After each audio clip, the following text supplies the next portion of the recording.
ka final match jong ka first war Jaintia Junior Championship Under 16 Pamtbuh football tournament kan long ha kan riu turing match arjar arpen riu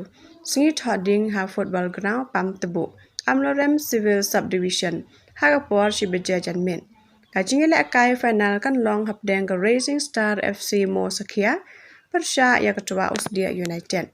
ka Sports and Youth Subcommittee ha ka ne ka singi closing ceremony ka first war Jaintia Junior Championships Under 16 Pamtbuh arjar arpeu riu jong ka ne ka final football tournament bala khot sng bhaya usri ke pasa o district sports officer West Jaintia Hills District Jawai manlong kumukong san ha ka ne ka closing ceremony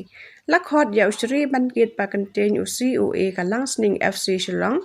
Meghalaya manlong kum usumbot kong san jong ka ne ka closing ceremony Malakhot ru Yausri Chi Rup Pamthit former General Secretary ka ASSA Bad Ubalong ru Principal ka Advantage Higher Secondary School Klitachi West Jaintia Hills Jiwai Manlong Kumusumbot Kongsan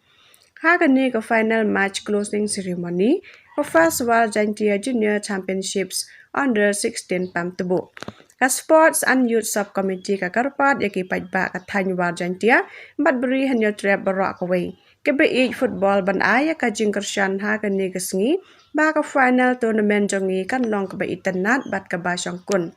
kum ka jingpen kan mau ka siang ka penlong ya ka ni ka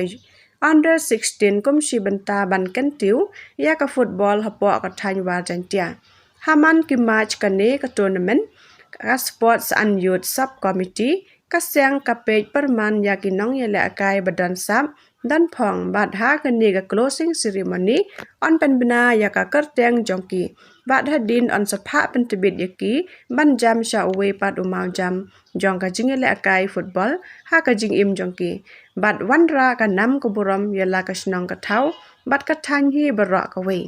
kan ne ka long ka korwa khubor balapha